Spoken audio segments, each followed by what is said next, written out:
அஸ்ஸலாமு அலைக்கும்.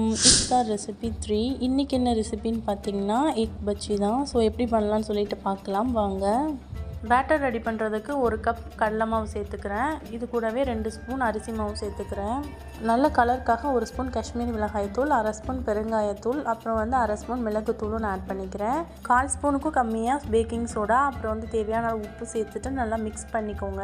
மிக்ஸ் பண்ணதுக்கப்புறமா கொஞ்சம் கொஞ்சமாக தண்ணி ஆட் பண்ணிவிட்டு விஸ்கு வச்சு நல்லா லம்ப்ஸ் எதுவுமே இல்லாமல் நல்லா மிக்ஸ் பண்ணி எடுத்துக்கோங்க. பேட்டர் ரெடி பண்ணதுக்கப்புறமா ஒரு 1/2 அன் ஹவர் அப்படி நான் விட்டுட்டேன். அப்புறமா எக்கை நல்லா பாயில் பண்ணிவிட்டு 2ஆக கட் பண்ணி வச்சுக்கிறேன். கட் பண்ண எக்கை நம்ம பண்ணி வச்சுருந்த பேட்டரில் நல்லா டிப் பண்ணிக்கலாம். இதுக்கு நீங்கள் ஃபோர்க் யூஸ் பண்ணிக்கலாம். நான் கை வச்சு தான் பண்ணேன். இப்போ ஹீட்டாக இருக்க ஆயிலில் நல்லா டிப் பண்ணிவிட்டு போட்டுருங்க. ஆயிலில் போட்டதுக்கப்புறமா 2 பக்கமும் நல்லா திருப்பி போட்டு கிறிஸ்பியானதுக்கப்புறம் எடுத்திங்கன்னா முட்டை பஜ்ஜி ரெடி. நீங்களும் கண்டிப்பாக ட்ரை பண்ணி பாருங்கள். வீடியோவை லைக் பண்ணிவிட்டு உங்கள் ஃப்ரெண்ட்ஸோட ஷேர் பண்ணிக்கோங்க. மறக்காமல் சப்ஸ்கிரைப் பண்ணிவிட்டு இன்ஸ்டாலே ஃபாலோ பண்ணிக்கோங்க. தேங்க்ஸ் ஃபார் வாட்சிங்.